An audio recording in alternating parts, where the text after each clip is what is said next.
Simulate 5-1, turn right, heading 180. Order 14 Papa, turn right 245, report localizer established. Hey everyone, welcome to the second video recapping the year that was. Before this one, I've completed a video covering the major stories from January. Feel free, if you haven't already seen that video, to click the card in the top right of your screen to check that out. February brought along some major stories and was a lot busier than January. We begin with the Boeing 747-8. UPS confirmed orders for an additional 14 747-8s. The airline announced the deal on the 1st of the month, and it means that under the current fleet plan, UPS will welcome in 28 747-8s. UPS said the aircraft will be delivered on an expedited schedule building on the company's 2016 order of 14 787 freighters. All 32 of the jets will be delivered by the end of 2022, adding more than 9 million pounds of cargo capacity. The announcement means that UPS will see their fleet grow drastically, as they mentioned that they had no plans to remove any current aircraft. Following this, Emirates announced that they had firmed up orders for the Airbus A380. The deal, which was signed a month earlier in January, was an MOU for 20 A380. However, they did indeed firm that up, still not deciding on the additional 16 options that were in place. When speaking on the deal, the chairman and chief executive of Emirates said, "This agreement underscores our commitment to the A380 program, providing stability to the A380 production line and supporting tens of thousands of high-value jobs across the aviation supply chain. For Emirates, the A380 has been a successful aircraft for our customers, our operations, and our brand. We look forward to continue working with Airbus to further enhance the aircraft and onboard product." February saw the A321LR progress in its delivery phase, with the aircraft completing a flight from Paris to New York. The aircraft, which is equipped with the CFM International LEAP 1A engines, flew into John F. Kennedy International Airport. The flight highlights what the aircraft would be able to do for customers, with it specialising in transatlantic services, a market which a lot of airlines are eager to dip into, low-cost and regular carriers for that matter as well. February also saw a Saratov Airlines AN-148 crash in Russia. 65 passengers and 6 crew were on board the aircraft. It departed out of Moscow and only climbed to 6,000 feet when it then plummeted to the ground and was found in a field. Sadly, no one survived the incident. Shortly after the crash, authorities and media were reporting that the plane had collided with a helicopter, but this would be later proven to be false. Lufthansa also had a very busy February, with a month full of criticism in regards to their new livery, which had now officially rolled out and was operational within their fleet. The carrier first of all launched a European tour, which saw it visit a number of high-profile destinations. The airline took the 747-8 and A321 on a tour of Germany and Europe to show off this new scheme. The aircraft visited 10 German airports, and finally Milan and Paris. However, this tour would uncover a major problem with the new scheme that I'll cover in the next recap video. Following the tour, a number of people questioned Lufthansa about the yellow in their aircraft and livery overall. This is a colour which was present in their old scheme, and to many was a very nice and elegant touch. Lufthansa noted that the yellow was there to stay, and would be featured on employee uniforms, at check-in desks, and more generally in the cabin and terminal. February also saw a number of new aircraft appear, the first one being the 737 MAX 7. Debuting at the Renton factory, the 737 MAX 7 is the smallest variant in Boeing's MAX series, and is scheduled to enter service very soon. The MAX 7 is meant to compete with the A330NEO, however its rival has seen very few orders since it was introduced. The second aircraft was the A330-800neo, which had a very rocky 2018, as you'll see in future recaps and a little bit in this one as well. The aircraft emerged from the paint factory in Toulouse, and at the time had just one customer which had orders placed, that being Hawaiian Airlines, but it wouldn't last long. February was the month of rumours, with Hawaiian Airlines at the centre of the majority of them. It was reported earlier in February that Hawaiian Airlines were considering cancelling their A330-800neo order.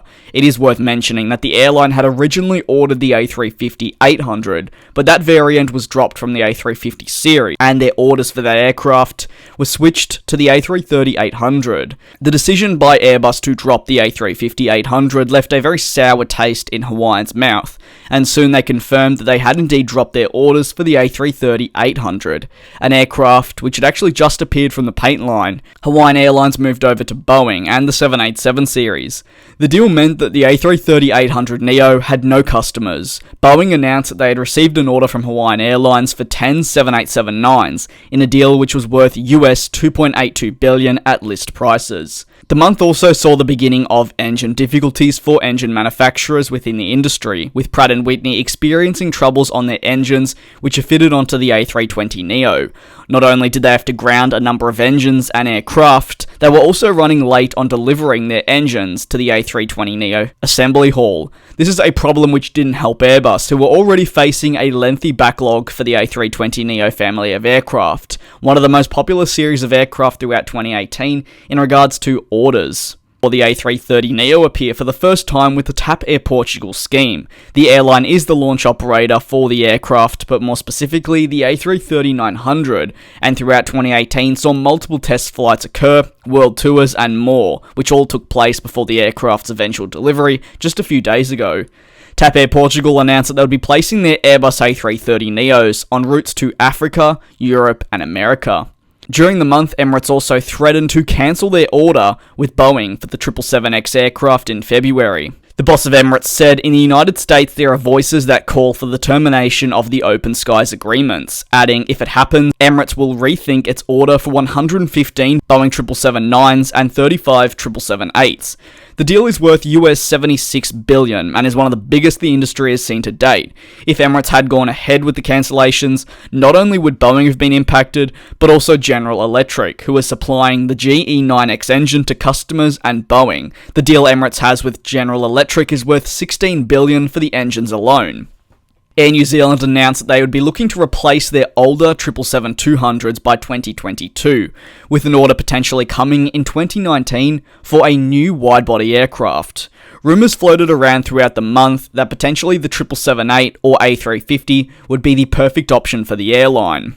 Later down the track, it was also reported that they could look to add on additional Boeing 787s, with the 787-10 variant specifically being an option. However, this was later partially ruled out with the continued issues with the Trent 1000 engines, causing multiple 787s to be out of action for the airline for the majority of the year.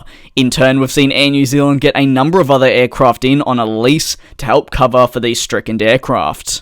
While we didn't get any confirmation on the aircraft, Air New Zealand noted that they were assessing all options available to them. High-ranking Air New Zealand officials commented on the news saying, "With the addition of this wide-body aircraft, we will have a sufficient number of fleet to deliver on our target of mid-single-digit capacity growth on our long-haul network until we enter into the Boeing 777 replacement that will start around 2022.